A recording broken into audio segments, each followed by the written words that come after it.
Rancangan Misteri Jam 12. Apa yang bakal anda dengar dalam rancangan ini, anggaplah semua semata-mata hanya satu hiburan saja.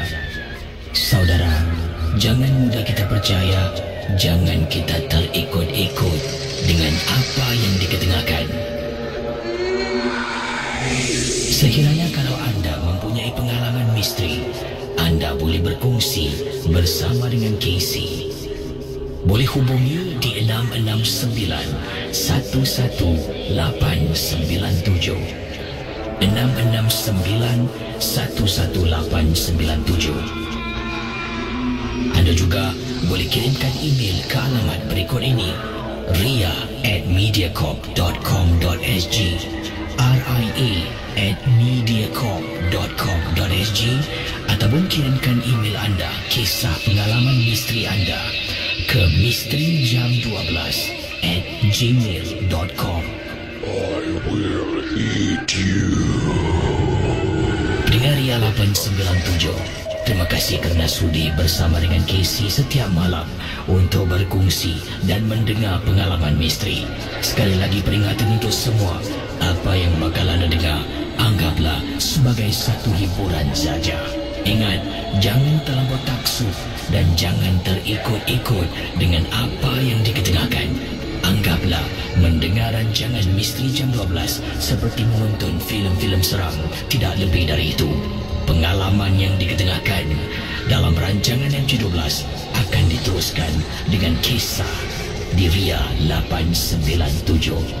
Jadi, sudahkah anda bersedia untuk bersama Casey dalam Misteri Jam 12?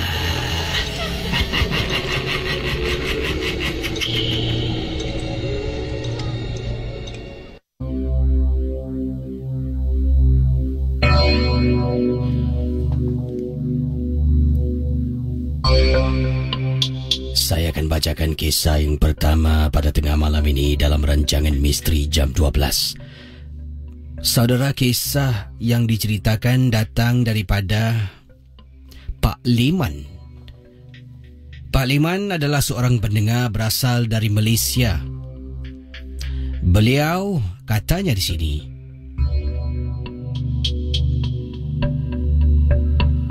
telah pun berdepan dengan beberapa gangguan di dalam rumah. Dan gangguan ini, katanya Pak Liman, berlaku kepada anak gadis yang berusia 11 tahun saja. Begini kisahnya.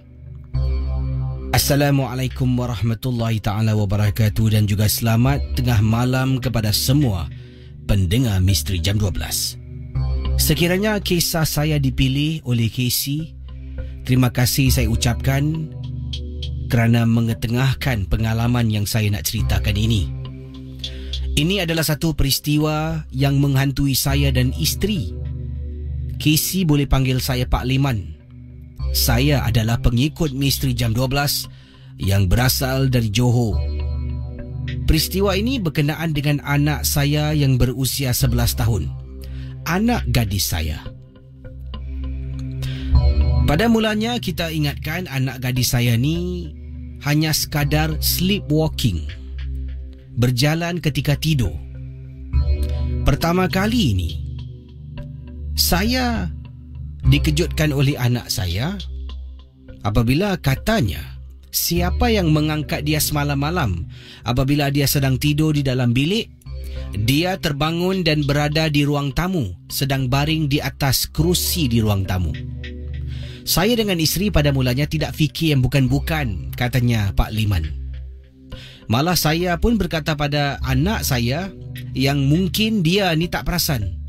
Dia sedang menonton TV di depan, sampaikan tertidur dan dia sangkakan yang dia tidur di dalam bilik. Begitu juga kata isteri saya. Isteri saya pun setuju dengan pandangan saya, pendapat saya. Tapi anak saya masih yakin. Katanya tidak. Semalam sebenarnya orang dah masuk bilik, dah tidur, Bak, kata anak saya. Anak saya memanggil saya Bak. Jadi mustahil Casey, anak saya ni tidur dalam bilik diangkat oleh siapa? Bukan saya, bukan isteri. Dalam rumah tu hanya kami bertiga saja.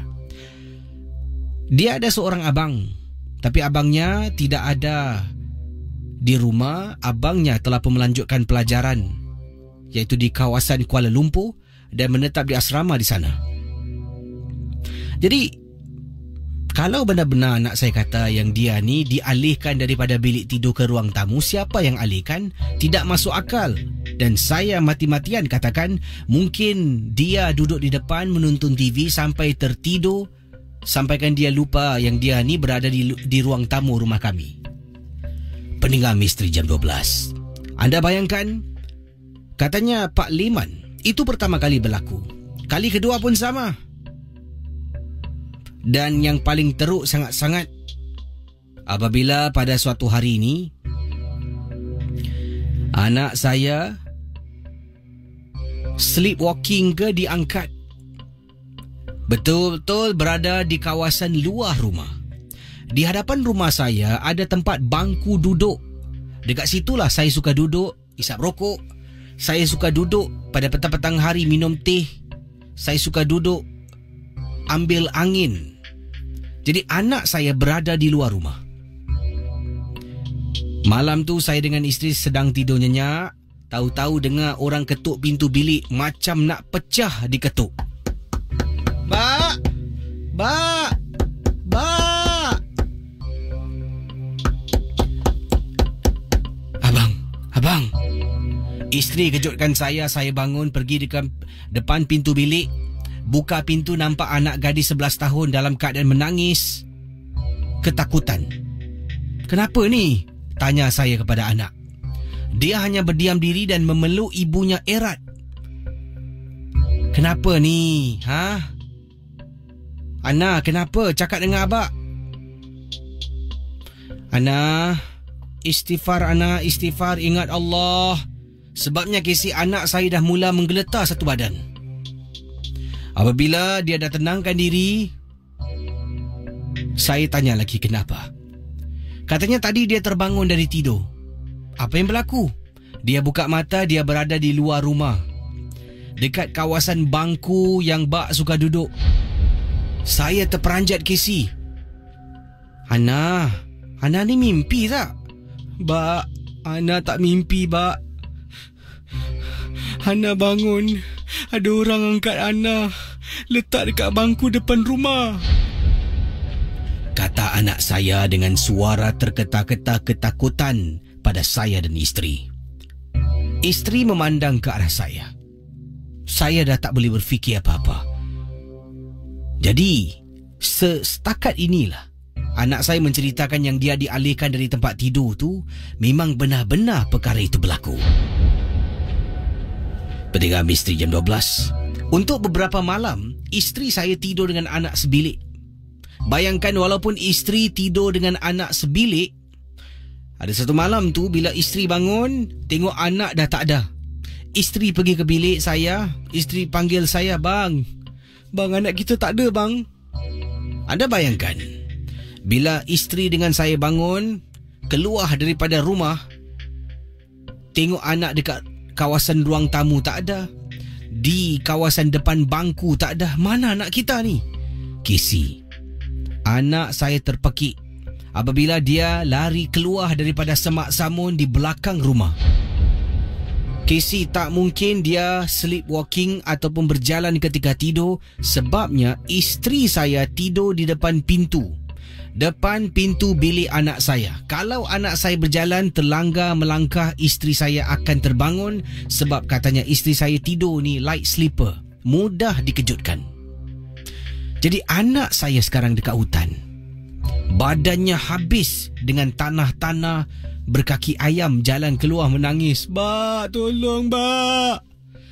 Pendengar Ria 897. Kata Pak Liman, ini menjadi satu tanda tanya, Casey, bagaimana anak saya ni boleh dipindah-pindahkan ketika kita semua sedang nyenyak tidur. Dipendekkan cerita, kata Pak Liman, kami mendapatkan bantuan seseorang, dan selepas mendapatkan bantuan itu, katanya orang tersebutlah yang merawat anak saya. Sebenarnya anak saya bukan sleepwalking, bukan berjalan ketika tidur, tidak. Tapi anak saya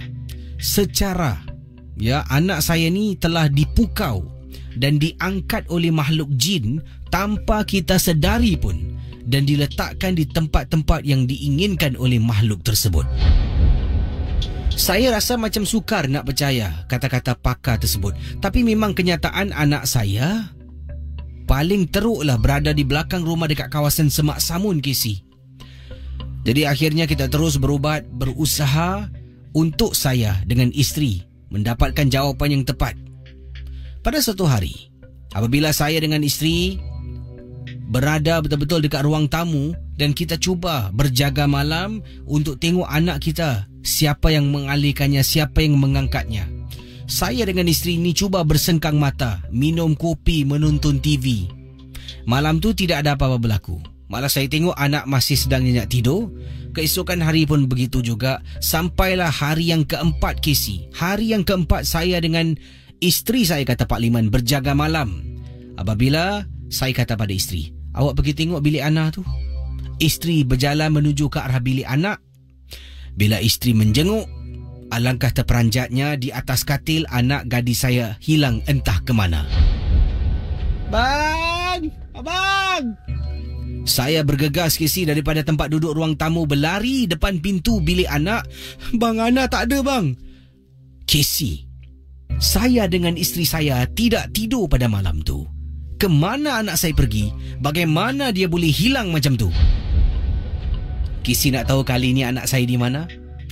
Kali ini anak saya berada di bahagian atas rumah kami, di bumbung rumah. Bak! Pendengar Ria 897. Saya dengan isteri dengar suara, kita bergegas lari keluar, cari kiri kanan. Tak sangka anak berada dekat atas. Kita tengok kiri, tengok kanan. Mana ni? Dua-dua dah tak boleh berfikir. Apabila isteri saya mendongak, nampak anak saya sedang baring di atas. Kalau bergerak, bumbung roboh, anak saya akan cedera. Saya kata tunggu. Saya cuba bantu dan turunkan anak saya. Alhamdulillah. Tapi sesi rawatan diteruskan, dijalankan sampailah anak saya pulih dari gangguan. Saya tidak pasti kenapa hal ini, kata Pak Liman, diganggu. Ya, terkena gangguan ini kepada anak saya saja. Tapi itulah satu misteri, tanda tanya hingga ke saat ini. Itu kisah daripada Pak Liman, seorang pendengar dari Johor yang berkongsi pengalaman satu ketika dahululah. Tapi kisah ini bukan baru berlaku. Katanya dah lama hal ini berlaku, di mana anak gadis 11 tahun dipindah-pindahkan. Ya, paling mula-mula tu dipindahkan daripada bilik ke ruang tamu. Tapi itu sama sekali tidak dapat diterima oleh Pak Liman, sebabnya mungkin anaknya tertidur dekat luar lah. Siapa sangka seseorang tu boleh diangkat ya secara halus lah. Bukan dia bergerak sleepwalking. Malah diceritakan tadi tu bila dia dengan isteri cuba berjaga malam, tahu-tahu anaknya hilang dan berada di bumbung rumah. Kalau sleepwalking boleh panjat sampai atas. Terima kasih pada Pak Leman, kisah yang cukup menarik. Kita teruskan dengan kisah selanjutnya dalam rancangan Misteri Jam 12 di Ria 897 FM. Baik, terima kasih kepada anda dan terima kasih juga pada Wan Zul. Kata Wan Zul. Dikatakan di sini, kisah Pak Leman tadi juga pernah berlaku di salah sebuah kampung di mana ada seorang budak perempuan bernama Balkis, kalau tak silap saya, katanya Wan Zul. Juga mengalami pengalaman yang sama. Budak tu dialih-alihkan, dipindah-pindahkan bila tidur malam, dan sampaikan satu ketika tu mencari anaknya berada di kawasan hutan. Ketika tidur, tak tahulah siapa yang mengangkatnya, tahu-tahu berada di sana. Nanti saya cari kes tersebut agak sama dengan kisah Pak Liman tadi. Jadi mungkin ada yang pernah dengar kisah yang diceritakan oleh Wan Zul tentang budak yang berusia 15 tahun, Balkis katanya di sini, juga dialih-alihkan, dipindah-pindahkan ketika dalam keadaan tidur. Anda bayangkan, satu hari ini anda sedang tidur pada waktu malam, dah nak lelapkan mata, tahu-tahu anda rasa sejuk sangat. Sejuk teramat sangat. Anda buka mata, anda berada di atas kawasan tapak tanah perkuburan. Anda dipindahkan ke sana tanpa sesiapa pun yang ada bersama dengan anda. Bayangkan, kalaulah dalam situasi sedemikian, apakah reaksi anda, saudara? Baik, terima kasih pada yang lain. Kita akan berkongsi kisah selanjutnya. Ingat, Misteri Jam 12 kadar hiburan, tidak ada sesiapa yang boleh mengesahkan kebenarannya. Selamat tengah malam kepada semua para pendengar Ria 897. Yang ini kisah daripada seorang pengawal keselamatan ataupun security guard.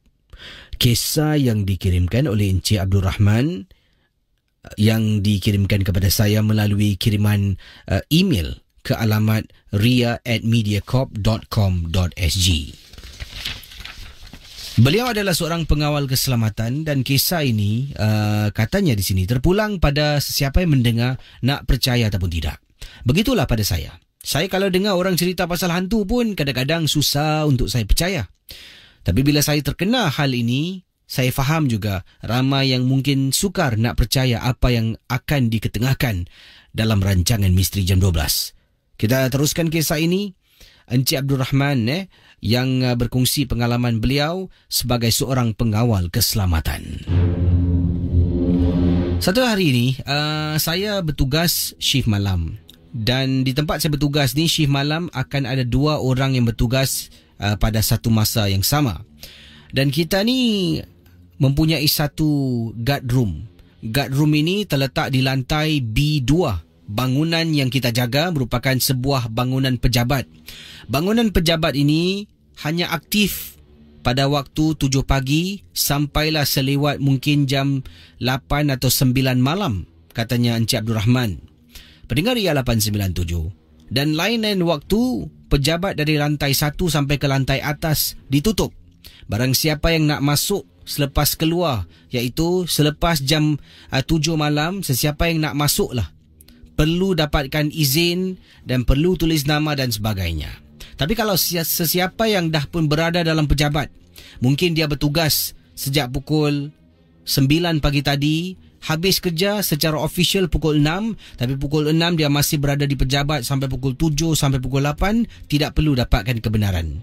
Tapi kalau dia dah keluar dan selepas 7 malam nak masuk balik, harus dapatkan kebenaran, dapatkan kelulusan dan juga menandatangani letak nama dari mana departmen dan sebagainya, kata Encik Abdul Rahman. Jadi seperti yang dikatakan oleh Encik Abdul Rahman, saya bertugas 2 orang untuk shift malam. Kita bergila-gili untuk lakukan clocking. Clocking ini adalah menandakan yang kita ni dah lalu dekat kawasan itu untuk melakukan pemeriksaan. Jadi ada satu benda ni, device yang kita bawa bersama, jalan-jalan-jalan, nampak satu checkpoint, kita tit. Katanya lah kita clock, kata Encik Abdul Rahman. Pengalaman yang saya nak ceritakan ini. Malam tu saya bertanya pada teman saya lah yang bertugas. Saya tanya pada dia, hari ni tak ada orang dekat atas maksudnya ni tidak ada sesiapa yang bertugas ataupun tidak ada sesiapa tadi masuk. Teman saya pun katakan tidak. Jadi bila saya periksa buku tanda tangan keluar masuk pejabat tu, tidak ada orang pun yang menandatangan dan untuk masuk ke dalam pejabat yang disebutkan. Jadi saya pun kata pada teman saya, Encik Abdul Rahman kata, saya keluar dengan membawa kunci, membawa lampu solo yang juga boleh digunakan sebagai baton, dan saya membawa clocking device. Saya berjalan menuju ke arah lift sebabnya kami berada di B2. Dari B2, kapak keluar aja nampak tempat letak kereta yang luas sangat-sangat, kosong, tidak ada sesiapa pun. Seram, Casey. Memang seram.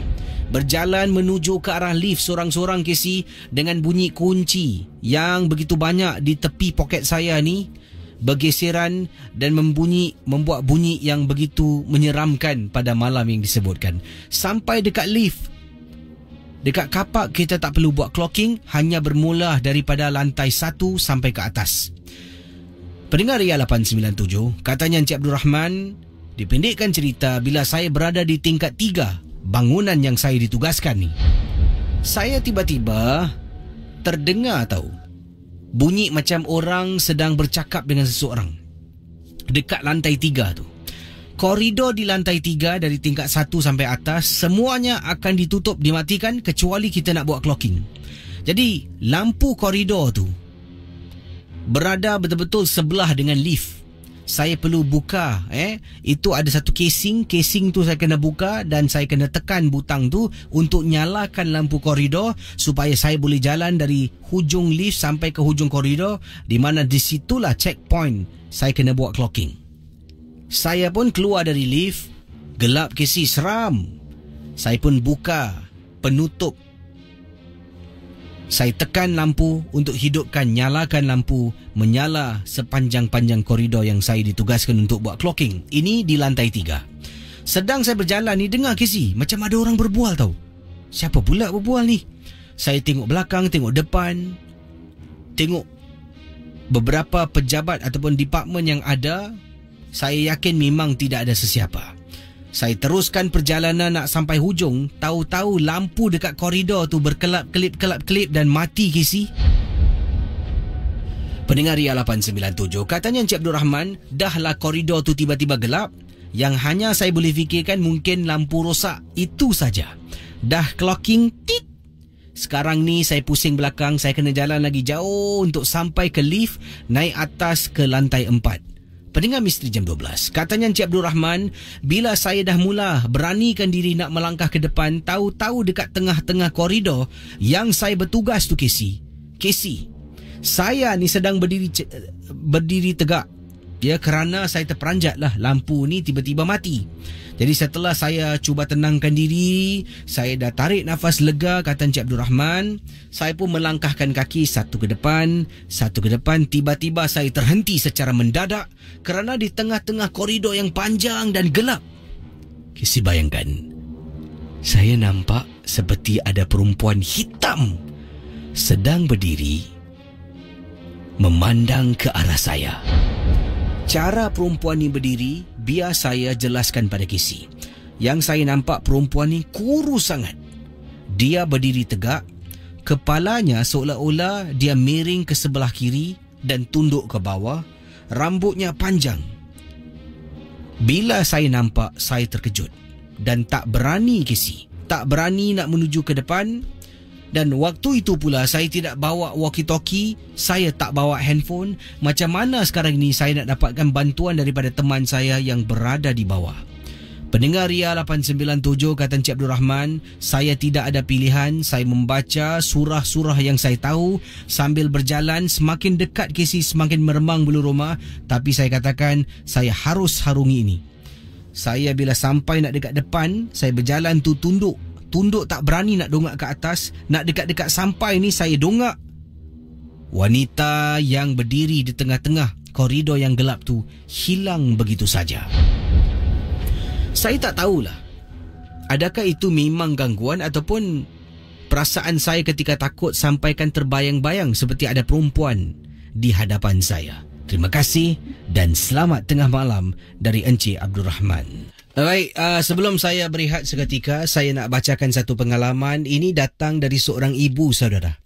Pengalaman dari ibu yang berkongsi satu perkara yang sering dinasihatkan kepada anaknya, tapi anaknya tidak mengambil indah nasihat ibu, teguran ibu yang lebih banyak makan garam, lebih berpengalaman, yang lebih dewasa, yang harus kita hormati. Tapi budak ni bak kata bapak-bapak dan mak-mak tak makan zaman. Saya ada seorang anak lelaki dan pengalaman ini tentang apa yang berlaku kepada dirinya. Anak lelaki saya ni suka sangat bersiul dalam rumah. Suka. Nanti tengah duduk, dia akan bersiul. Dalam bilik kadang-kadang, sebelum nak tidur pun dia bersiul. Sambil-sambil dia main handphone tu, nanti adalah saja lagu yang dia siulkan. Nanti saya akan tegur. Saya kata padanya, Imran, janganlah bersiul dalam rumah. Tak bagus tau, panggil syaitan. Dia pun akan cakap, mak ni, itu zaman lama-lama lah mak. Tak ada apa-apa pun. Dan kemudian dia akan buat lagi. Begitulah. Ada kalanya sampai saya naik bosan nak nasihatkan anak saya. Jadi pada suatu malam, saya ni dengan suami tidak ada di rumah. Saya keluar, pergi ke rumah kenalan. Dia tidak ikut. Yalah Casey, suami saya ni tidak memandu, cuma hanya sekadar motosikal. Jadi kita keluar berdua saja. Lagipun anak saya ni memang tak suka ikut dengan saya dengan suami keluar. Dalam rumah, dia sedang berehat. Bila berada di rumah, katanya akak kita, tak tahulah apa yang dia buat. Mungkin antara perkara dia lakukan bersiul lah. Jadi saya pulang dengan suami agak lewat pada hari itu. Sebelum kami pulang, saya dapat panggilan dari anak saya. Saya bertanya, ada apa? Dia tanya, mak dekat mana? Bapak dekat mana? Oh, belum balik lagi, masih dekat sini. Kenapa? Anak saya ceritakan, Casey. Saya ni yang tak ada di rumah, berada dekat rumah teman saya ni. Dah meremang bulu rumah. Mak, saya keluar sekejap mak Nanti mak balik, mak call handphone. Kenapa ni? Nanti dia ceritakan. Jadi saya tunggu Casey. Sebagai seorang ibu, siapa yang tak ada perasaan risau? Saya tunggu anak saya telefon, tak telefon. Saya telefon, dia tak angkat. Telefon tak angkat. Bang, kenapa ni bang, anak kita bang? Suami cuba hubungi beberapa kali dan akhirnya anak saya telefon. Hello Imran, kenapa dengan kau ni? Dekat mana ni? Dia ceritakan dia di rumah sahabat baiknya yang terletak satu blok jauh dari blok kita. Kenapa kenapa nak kena keluar rumah? Kenapa tak duduk rumah? Tanya saya pada anak saya. Katanya, tadi bila dia sedang baring dekat katil, dia dengar orang bersiul dalam rumah. Pada mulanya dia ingatkan bapaknya yang kacau dia lah, ataupun saya. Dah balik konon-konon nak takut-takutkan. Dia pun diam. Tahu-tahu dia dengar lagi bunyi orang bersiul dalam rumah Casey. Kemudian yang paling menyeramkan, apabila dia nampak dekat pintu bilik berdiri seseorang, mulutnya ternganga luas sambil sedang bersiul, mata terbeliak tengok anak saya dan berjalan perlahan-lahan. Apabila anak saya pejam mata dan baca Al-Fatihah, dia buka mata, benda tu hilang dari pandangan Casey. Anda bayangkan. Anak saya terperanjat dan takut. Setelah dia bersiap sedia, dia keluar rumah, dia telefon saya untuk dapatkan izin nak pergi rumah kawan. Takut nanti saya dengan suami balik, saya cari dia tak ada di rumah. Dalam hati saya nak cakap, padan muka kau. Katanya ibu kita ni lah. Tapi Casey, saya pun tak naklah melukakan hatinya. Itulah, ibu cakap tak nak dengar. Memang betul Casey, jangan kita bersiul dalam rumah, sebab kita akan panggil syaitan. Waktu sekarang pukul 1.14 pagi. Selamat pagi kepada semua pendengar Ria 897. Dan tadi anda dengar lagu dari Abang Salim, lagunya Benci Tapi Rindu. Wah, dan sebelum tu mungkin ada di antara anda yang benci tapi rindu dengan seseorang. Mungkin benci tapi rindu, siapa agaknya tu. Muhammad Bakti Ridwan dengan lagu mereka tadi, lagunya Madah Pun Beringin, dan juga lagu Umbrella Ramalanku Benar Belaka. Misteri Jam 12 akan saya teruskan dengan kisah pemanggil kita di hujung talian, dan kalau ingin berkongsi pengalaman dipersilakan. Nanti saya akan juga bacakan kiriman-kiriman email, dan juga saya dah lama tak periksa SMS. Maklumlah zaman-zaman sekarang ni orang dah tak layan lagi SMS. Lebih pada kiriman-kiriman email ataupun di Facebook yang telah pun anda berikan komen-komen ataupun pendapat pandangan anda tentang kisah-kisah yang diketengahkan dalam rancangan Misteri Jam 12. Kisah sementara saya nantikan panggilan anda. Yang ini datangnya daripada Kak Nurma, berkongsi peristiwa yang ini. Kata Kak Nurma, peristiwa ini berlaku pada tahun 1998. Pada waktu itu kakak baru saja nak berpindah dan baru dapat berita tentang rumah baru yang telah pun mendapat kelulusan. Dan saya, katanya kakak dengan suami, begitu juga dengan anak kakak yang masih kecil pada waktu itu, usianya baru saja 4 tahun. Kakak dengan suami begitu rasa gairah dan bersemangat sangat nak pindah ke rumah baru. Maklumlah, rumah yang kakak duduk ni amat kecil sedikit, hanya rumah satu bilik sahaja. Jadi setelah mendapat berita tu, kakak bahagia sangat-sangat. Apa yang berlaku? Bila berita tu kami terima dengan hati yang terbuka, ada sesuatu dalam rumah ni yang seolah-olah tidak begitu boleh terima dengan berita yang kami terima pada waktu kejadian ini berlaku, sekitar tahun 1998. Apa yang kakak maksudkan ni, rumah kakak ni bila satu ketika tu kakak balik pada waktu malam bersama dengan suami dan anak lah, kita keluar pergi makan malam, terkejut sebenarnya apabila berselerak satu rumah. Kalau dululah kerusi-kerusi dahulu ni menggunakan cushion. Kerusi rumah kakak ni kerusi kayu yang ada cushion di bahagian tempat duduk dan di bahagian sandar. Bayangkan Casey, cushion-cushion yang ada pada kerusi itu tiba-tiba berterabur, terjatuh-jatuh, diletakkan di atas lantai lain, atas meja. Ada yang tercampak jauh sampai masuk ke dalam dapur salah satu cushion kerusi rumah kakak. Kakak rasa hairan. Suami pun rasa terkejut. Siapa pula punya angkara ni? Ingatkan ada orang pecah masuk rumah, tapi barang-barang berharga dalam rumah tidak hilang. Tingkap dapur masih lagi tertutup rapi. Pintu pula tak ada tanda-tanda pecah masuk. Kakak rasa pelik. Jadi suami dengan kakak ni tertanya-tanya dan terfikir-fikirlah. Suami tanya pada kakak, nak tak buat laporan polis? Jadi kakak kata pada suami, tak perlulah bang, sebabnya barang-barang kita pun tak hilang. Sekadar rumah kita ni berselirak dengan cushion-cushion kerusi ni tercampak sana sini. Tak apa. Kemudian beberapa hari itu, apa yang mengejutkan kakak bila kakak berada di dalam rumah, anak kakak ni sering nangis. Sejak mendapat berita ni nak pindah rumah ni, anak berusia 4 tahun tu sering kali menangis. Bila tiba waktu maghrib, sampailah waktu nak dekat subuh tu, dia akan menangis tak henti-henti. Kakak periksa suhu badan, panas. Kita pun bawa dia jumpa doktor. Doktor beri ubat, dia makan, dia tidur. Bila hari-hari berikutnya tu ubat tak dimakan, dia tidur. Belum lagi tidur, sekitar jam 10 lebih malam tu masih lagi bersama dengan kakak di atas katil sedang baring-baring. Nanti dia akan mula-mula terdiam dan terperanjat, tahu-tahu dia akan menangis tak henti-henti. Jadi apa yang kakak rasa muskil ni tentang cushion dalam rumah yang tercampak-campak, dan juga satu lagi ni tentang yang kakak kongsi tadilah.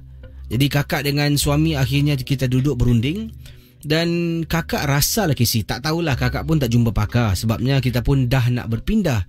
Mungkin dalam rumah yang kakak tinggal pada waktu itu, mungkin ada penunggu rumah yang kakak rasakan yang dah pun membuat anak kakak ni yang usia 4 tahun sebagai kawan dia. Jadi bila mungkin dia dapat berita yang kami nak berpindah rumah, mungkin benda ni macam tak happy lah, tak puas hati. Sebabnya kita membawa anak kakak bersama untuk pindah pada kejadian ini berlaku. Jadi ini hanya andaian kakak dengan suami, tidak tahulah sejauh mana kebenaran. Tapi syukur Alhamdulillah, setelah berpindah, anak kakak pun kembali pulih macam biasa dan tidak ada apa-apa gangguan yang menakutkan berlaku di dalam rumah yang baru. Terima kasih dan selamat tengah malam Casey. Baik, terima kasih pada anda yang sedang berada di Facebook Ria, Facebook Casey. Antaranya kita ada Maisara Kasih Putih, Azhar Ros, siapa lagi? Muhammad Azib. Ada yang kata di sini tentang kisah yang bersiul tu. Ini kiriman daripada... Tadi mana saya nak periksa SMS ni? Ini dia. Ini, sudah lama tidak dengar berita. Baru periksa SMS. Mungkin selama ni agaknya beliau kirim mesej saya. Maklumlah jarang periksa SMS. Dari Obek Mardi. Katanya, Assalamualaikum Kisi. Waalaikumsalam. Sudah lama tidak saya bersuara. Saya nak sentuh tentang kisah bersiul dalam rumah. Memang kita tidak digalakkan, tidak boleh bersiul dalam rumah sebab itu adalah cara-cara memanggil syaitan. Kalau kita bersiul, dia akan datang dan bukan satu, malah dia akan bawa geng-geng yang lain. Tapi kalau dalam rumah itulah yang solat, ya, ada yang mengaji, dia datang, dia akan keluar. Tapi kalau rumah tu jenis yang panas, dia datang, dia suka, dia akan duduk dan tak akan keluar. Ini pernah berlaku kepada salah seorang customer saya ataupun pesakit yang mendapatkan rawatan. Suami kepada mangsa ni ada beberapa ekor burung dalam rumah. Jadi setiap malam suami dia ni mempunyai satu habit. Sebelum tidur, kata Ubek Mardi, suaminya akan pergi ke dapur di mana ada beberapa sangka digantung dan suami akan bersiul depan burung tu. Isteri ni pula tak fikir apa-apalah sebab itu binatang peliharaan suami. Dan perkara ini dilakukan oleh suami dah lama sebenarnya. Tapi ada kalanya bila dibuat tu benda tu datang keluar, ada kalanya benda tu tak dengar ataupun tak perasan. Tapi bila dia perasan, dia akan datang dan kalau dia suka dalam rumah tu, dia akan duduk dan tak nak keluar. Casey, apa yang berlaku? Saya teruslah kepada pengalaman yang diceritakan ni. Kata si isteri setelah kami berjumpa, ya, saya datang ke rumah mereka, dia ceritakan malam-malam hari nanti bila dia tengah duduk dalam rumah tu seorang diri, suaminya bertugas shift malam, dia akan dengar suara perempuan menangis. Menangis kisi dekat ruang tamu. Jadi bila suami kerja malam saja, benda ni akan datang. Nanti isterinya yang sedang tidur dalam bilik terdengar tahu suara tangisan seorang wanita.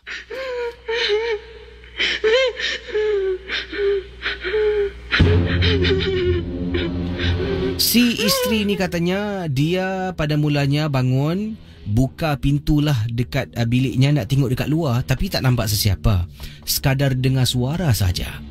Jadi setelah saya selidik dan saya cubalah fikirkan apa sebenarnya yang berlaku. Bila suami tak ada rumah, dia okey.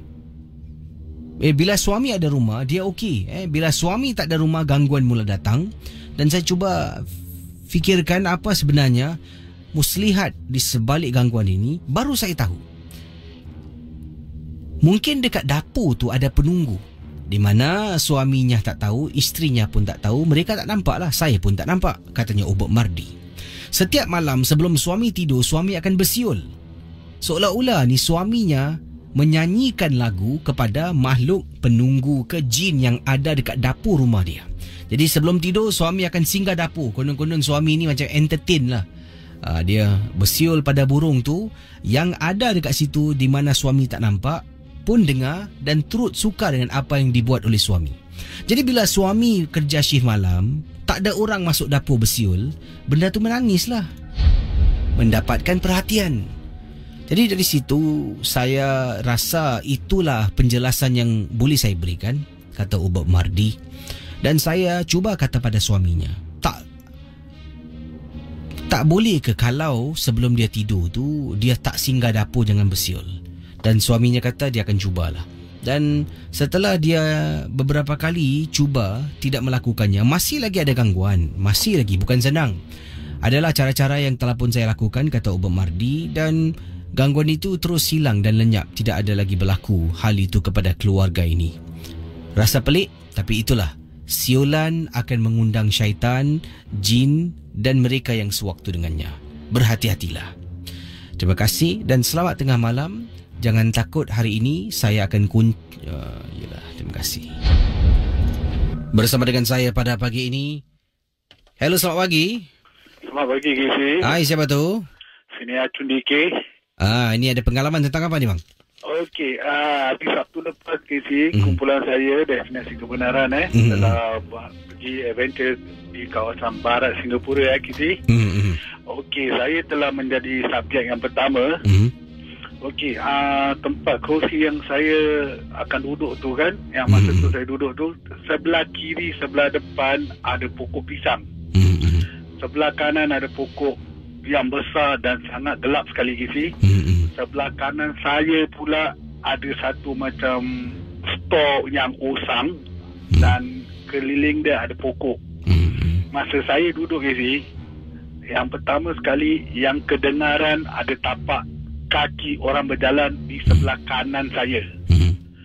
Okey, yang kedua yang saya dapati di pokok pisang ada cahaya macam lampu warna putih dia bercahaya 2 kali, Kisi. Okey, dan lepas tu yang peliknya walkie-talkie yang saya pegang tak ada orang yang memanggil saya. Okey, kru semua memanggil saya Acun DK dan nama betul saya Syarul. Tiba-tiba ada orang yang memanggil nama saya Syarul 3 kali, Kisi. Masa tu terus saya fikir walkie-talkie, saya tanya, ada siapa-siapa panggil aku tak? Semua cakap tak ada, Kisi. Dan tiba masa tu saya pun buat bodoh, saya diamkan diri. Lepas tu berganti dengan subjek yang lain. Tiba besoknya hari Ahad kan, Kisi, ketua saya telah melihat kembali kan video yang telah kita rakamkan tu. Terbukti betul, Kisi, ada kedengaran orang yang memanggil nama saya tu 3 kali, Kisi. Itu pengalaman saya, Kisi, di kawasan barat Singapura, Kisi. Jadi berapa ramai telah pun terlibat sama ni? Okey, masa tu yang telah pergi dalam 15 orang, Kisi. Dari subjek tu kurang-kurang semua seorang-seorang kan, Kisi kan. Dalam setengah jam, 1 jam gitu kita duduk tempat yang telah disiapkan kan. Dalam 5-6 orang gitu, Kisi.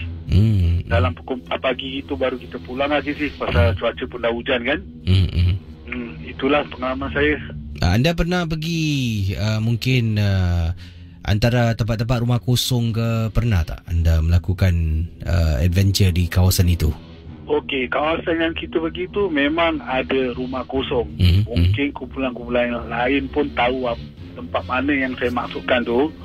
Cuma kita tak buat penggambaran kat situ, Kisi. Pasal dah terlalu banyak kumpulan yang dah buat kat situ.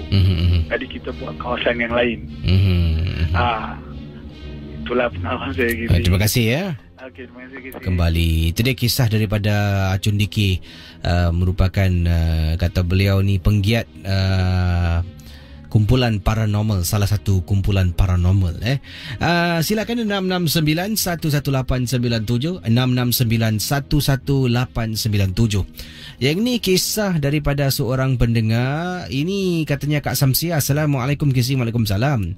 Ini kakak nak ceritakanlah yang ringkas saja. Ini berlaku dekat Margaret Drive. Nasib baik Margaret kalau Maghrib. Katanya Kak Samsia, ini berlaku di Margaret Drive. Ini rumah mak kakak lah. Ada kalanya kakak akan ke sana menjenguk mak pada waktu itu.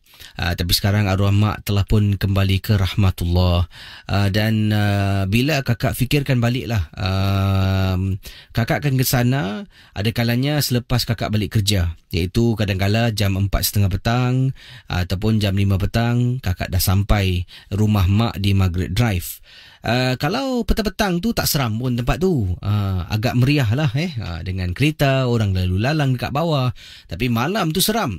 Jadi selalunya suami akan jemput kakak. Kakak hanya akan ke sana apabila suami kakak ni bertugas shift petang dan dia akan balik malam lah. Jadi malam tu suami akan jemput kakak sekitar jam 12 lebih tengah malam. Suami akan memandu dan akan jemput kakak di sanalah. Kakak akan turun ke bawah, jumpa suami dekat tepi jalan di rumah mak kakak di Margaret Drive.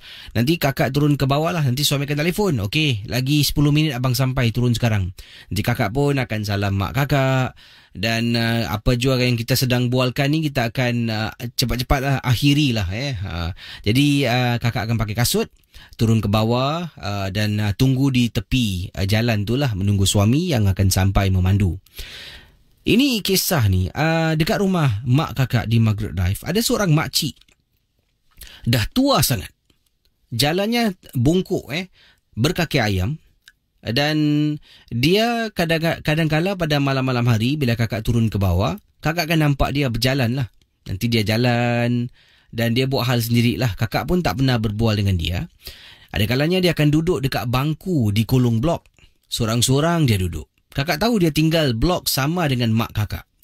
Nanti bila tengah tunggu, kakak setiap kali akan toleh ke belakang sebabnya takut. Makcik ni dah lah seram. Jadi pada suatu hari ni, kakak diberitahu oleh mak kakak yang makcik yang sering kakak nampak tu lah, sebabnya kakak pernah cerita pada dia. Kadang-kala bila balik malam tu, nanti nampak seorang makcik ni dan kakak ceritalah siapa dia, tinggal mana. Dan pada suatu hari bila kakak datang ke rumah mak kakak beritahu yang makcik sering kali kakak nampak pada waktu malam tu dah pun meninggal dunia. Jadi malam yang sama, suami datang untuk jemput kakak turun ke bawah. Sedang berjalan ni, kakak terperasan tempat bangku di mana makcik ni sering duduk. Setiap kali kalau malam-malam hari, itulah tempat yang selalu kakak akan nampak dia. Kakak nampak makcik yang dikatakan oleh mak dah meninggal ada di kolong blok dekat bangku sedang duduk, tetapi kakak tak nampak wajah, hanya nampak belakang dia saja. Pendengar Misteri Jam 12. Setelah penampakan tersebut, daripada nak jalan terus, sebabnya kalau jalan terus, kakak akan berada betul-betul berdekatan dengan bangku. Kakak terpaksa pusing jauh kisi. Kerana takut sangat-sangat, kata Kak Samsia. Terperanjat dan takut. Jadi bila sampai dekat bawah tu, kakak mendongak ke atas, nampak mak dekat koridor, sedang berdiri sambil tangannya melambai-lambai dekat kakak. Kakak pun angkat tangan lambai balik. Pendengar Ria 897, mak lambai lagi. Mak aku ni, berapa kali nak lambai? Kemudian kakak telefon rumah. Telefon rumah, mak ni berada dekat koridor. Jadi mak masuk ke dalam rumah, kebetulan suami pun sampai, kakak masuk kereta. Tanya, mak, ni abang dah sampai dah. Saya beritahulah yang suami saya dah sampai. Kemudian, kau dekat mana ni? Dah naik kereta? Dah. Tadi aku bukan lambai dekat engkau, kata mak saya. Aku nampak macam ada makcik berdiri dekat tepi kau.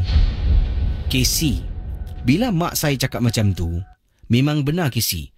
Sewaktu suami saya nak dekat sampai, ketika mak sedang melambai, saya dapat rasakan meremang bulu roma seperti ada seseorang di tepi saya. Ataupun ada sesuatu di tepi saya. Tapi saya tak dapat lihat.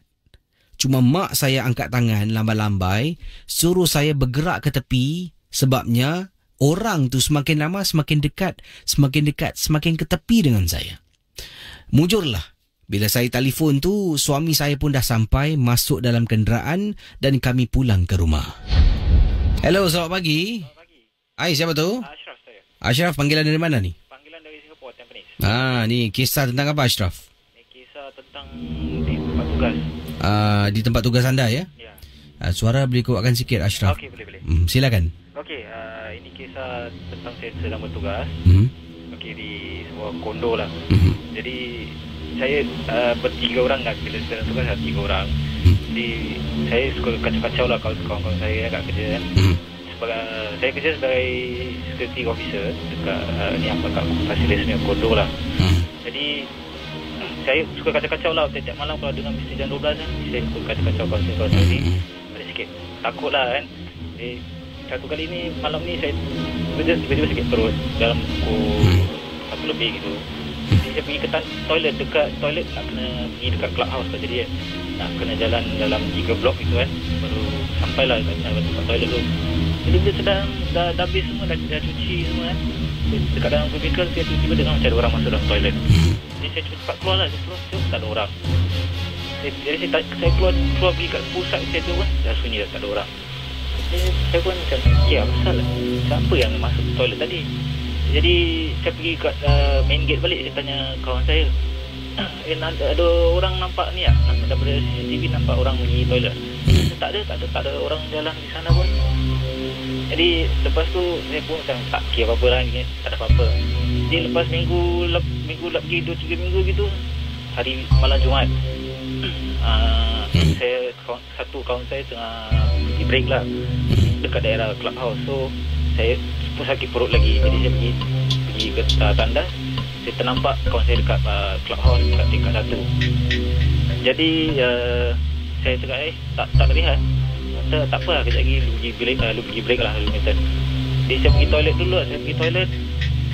Bila saya kat toilet, saya keluar habis buai kecil semua. Saya keluar balik.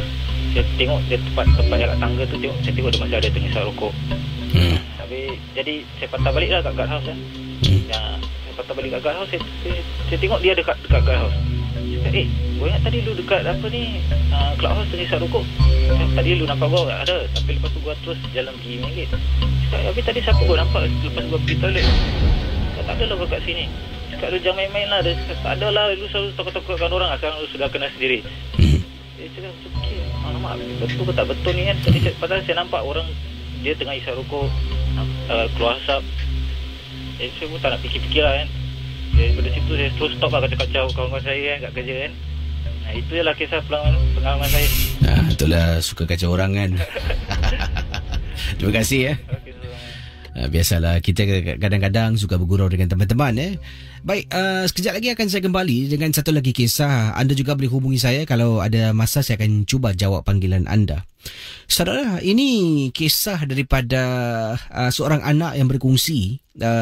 Kata beliau sendiri tak dapat percaya apa yang diberitahu oleh seseorang tentang penyakit yang dialami oleh ibunya. Akan saya kembali sebentar nanti. Kita akan berehat dengan sebuah lagu. Kalau ada kisah misteri, boleh hubungi saya di 66911897 dalam rancangan Misteri Jam 12. Ya, tadi sebuah lagu telah pun anda dengar. Ada yang terkejut nampak. Lagu dari Roxette, lagunya It Must Have Been Love. Sasu pula lidah ni lagu tu memang cukup popular dari filem Pretty Woman kalau tak silap saya. It must have been love, but it's over now. Ada yang kata, wow Casey, lagu tu teringat zaman-zaman T-Dance. T-Dance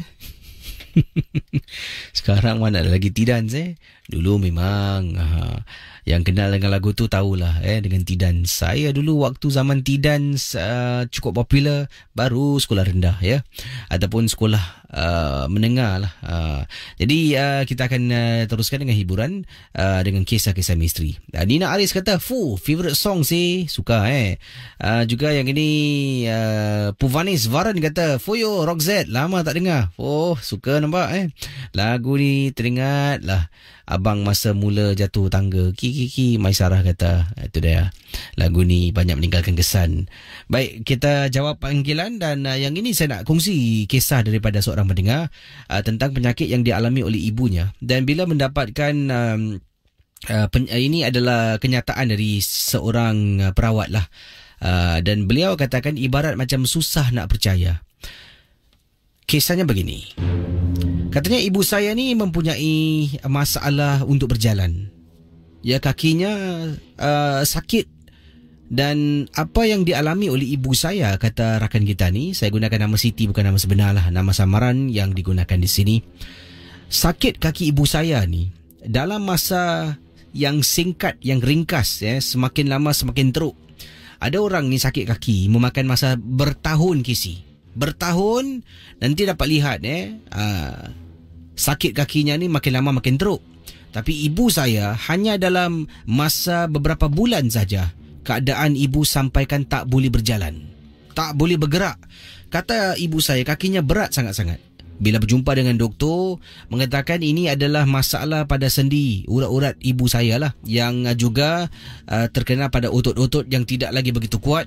Jadi memberi ibu saya makan ubat dan juga ada pil-pil kalsium yang diberikan oleh pihak hospital. Ibu makan, keadaan sama juga.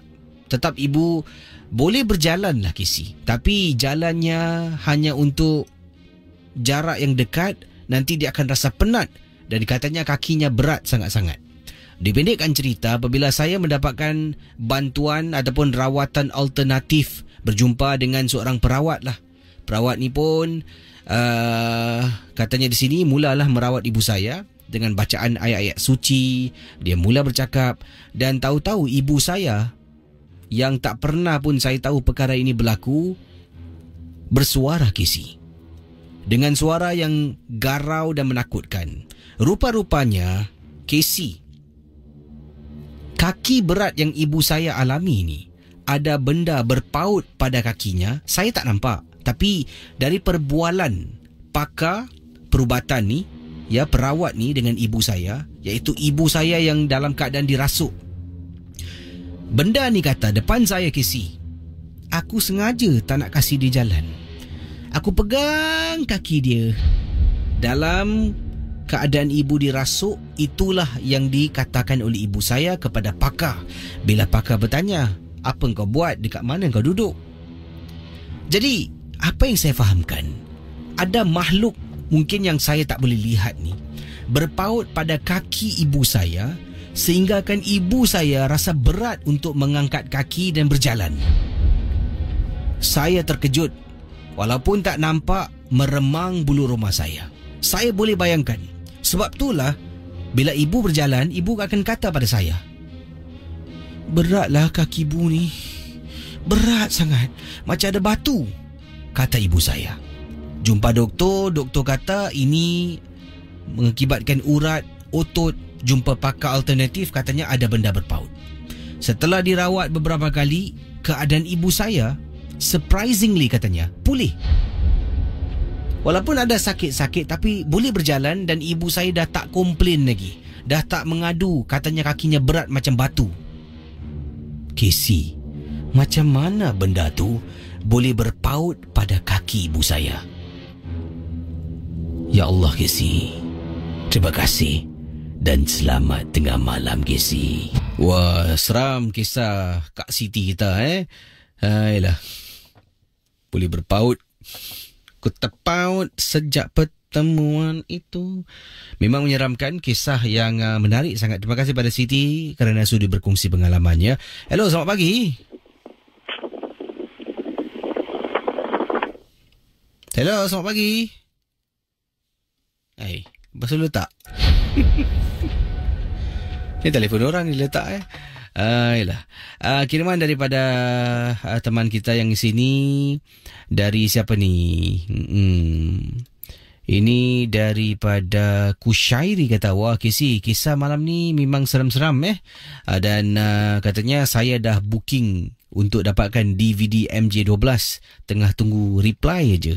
Hihihihi. Tengok trailer dah seram Casey. Nak-nak bila last part tu ada budak hitam menjelma, tak perlu sih, terperanjat saya. Yalah. Baik, kita ke hujung talian. Pemanggil yang terakhir kita. Hello, selamat pagi. Hello. Hello. Hai, siapa tu? Ni Ria Ya, saya. Saya Linda daripada Beach Road. Dan Linda. Wah, Beach Road bagaimana keadaan malam ni? Hujan di sana? Tak hujan. Tak hujan. Kalau semalam hujan dan pengalaman Linda tentang apa ni Linda? Silakan. Silakan Linda. Saya saya nak cerita pasal pengalaman di rumah saya sinilah. Masa mak saya meninggal, dalam 3 bulan gitulah. Kali bapak saya macam orang yang tak betul lah. Dia selalu malamnya dia duduk di tepi pinggang selalunya. Jadi satu malam tu saya terbangun, saya nampak bapak saya tengah bercakap dengan seseorang ni lah. Kali lepas saya tu, saya cakap betul tak betul ni, bapak saya ada ada berbual dengan seseorang ni. Sekali saya tengok betul-betul ada seorang perempuan rambut panjang sekali di tepi tingkap saya, di tepi sebelah kaki bapak saya lah. Sekali saya macam tak sangka lah macam mana boleh terjadi macam itu. Habis saya macam takut lah sendiri, badi sampai saya menangis sendiri. Itu aja pengalaman saya. Jadi apa ni, gangguan ni berlaku di rumah anda yang anda duduk sekarang ni? Saya. Tapi sekarang dah okey lah masih ada juga tapi kadang-kadang macam ada, pasal kita ada pelihara kucing. Jadi daripada situ kadang-kadang setiap malam Jumaat gitu kadang macam ada sesuatu. Nanti kucing tu akan mengiau gitu. Dia macam mengemang, macam kucing macam macam takut gitulah, macam ada sesuatu yang nampak. Wah. Terima kasih sama. Kembali. Baik, mungkin seorang lagi kisah yang ringkas tadi, beri peluang kepada yang lain. Bagus kalau boleh janganlah cerita sampai mungkin setengah jam ya. Kalau ingin berkongsi pengalaman boleh hubungi saya. Sementara itu saya akan simak kiriman-kiriman yang saya terima. Ini daripada Encik Haji Hashim, kata kisah tentang besiul dalam rumah tu memang tidak baik. Dan memang betul kata Ubek Mardi, kata Jashim itu mengundang syaitan untuk datang ke rumah kita. Ada baiknya daripada bersiul, kan berbaik kita berzikir ke, membaca Quran ke dalam rumah. Dan tahu ke Kisi, selain daripada bersiul, tepuk tangan pun kalau boleh jangan dilakukan. Setiap kali kita bertepuk, maka lahirlah seekor anak jin. Bayangkan kalau tengok konsert, beribu-ribu orang tepuk tangan, berapa ribu anak jin dah dilahirkan. Jadi berhati-hatilah ya. Yang baiknya kalau kita melakukan sesuatu yang baik mungkin kita tonton dan lihat, kita sebut marha-marha, katanya Jashim. Terima kasih, itu hanya pandangan saya sahaja. Kepada yang mendengar jangan ambil hati. Baik, seorang lagi pemanggil, silakan. Hello, selamat pagi.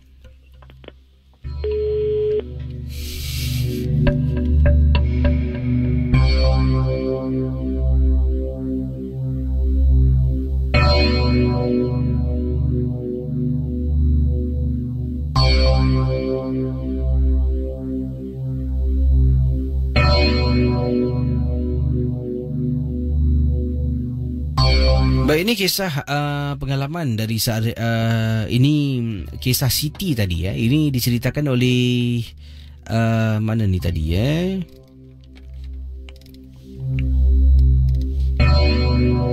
daripada Kak Ita. Kak Ita kata, Assalamualaikum Kisi. Ini merupakan private message kepada saya dan nama digunakan Kak Ita.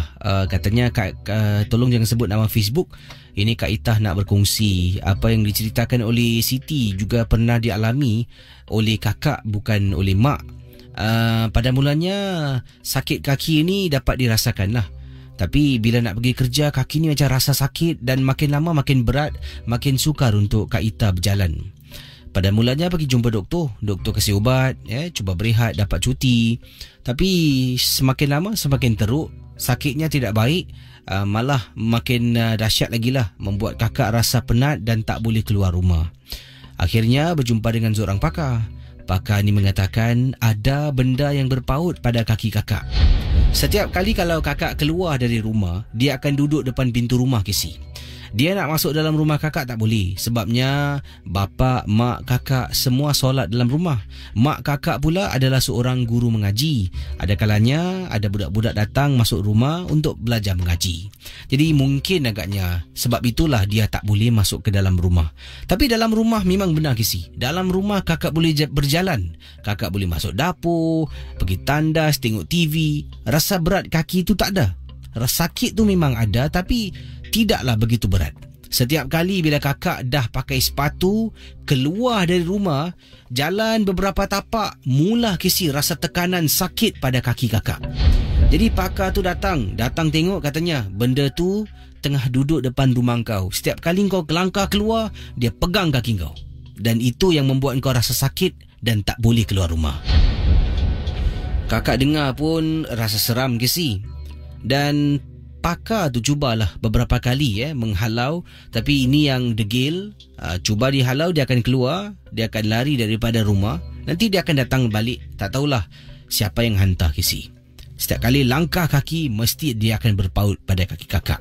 Jadi pakar tu nasihatkan pada kakak lah, kalau sebelum keluar rumah, bacalah surah-surah ni, doa-doa ni, dan kemudian ambil air, renjis pada kaki dan sapu ya pada bahagian-bahagian tertentu di bahagian betis. Baru kakak langkah keluar rumah berjalan. Dan ada kalanya benda tu mujarab, rasa macam okey, nanti tiba-tiba rasa berat datang balik isi. Rasa berat datang balik. Dan lazimnya rasa berat ni datang balik apabila kakak keluar rumah masuk dalam tandas. Katanya begini, pakar ni kata pada kakak, tak tahulah sejauh mana apa yang diceritakan ni benar ataupun tidak saudara. Katanya akak kita, Kak Itah, bila dah baca doa ataupun surah yang disebutkan, dah renjis air, sapu air dekat kaki ni lah, dekat betis dan sebagainya, jalan tak ada rasa berat. Dan pakar tu kata jangan masuk tandas kalau boleh.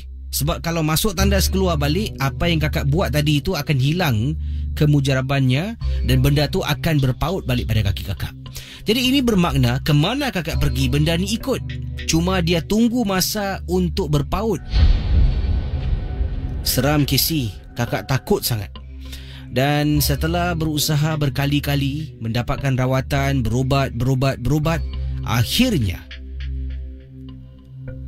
kakak kembali pulih seperti biasa. Okey saudara, tadi cuba angkat jawab panggilan tapi ada yang telefon letak, ada yang tak nak bersuara. Tak apalah. Apapun jua, terima kasih diucapkan kepada anda yang sudah berkongsi pengalaman dalam rancangan MJ12. Baru nak angkat satu panggilan tapi dah pukul 2 pagi tapi tak apalah. Jumpa anda esok malam waktu yang sama 10 malam sampai 2 pagi, geng Burung Hantu bersama dengan saya Casey di Ria 897. Dan setiap kisah yang telah pun dikongsi bersama sejak awal tadi itu, anggaplah hanya semua sekadar hiburan, tidak ada sebarang bukti yang boleh mengesahkan kebenarannya. Terima kasih dan selamat pagi terus bersama Ria Insomnia.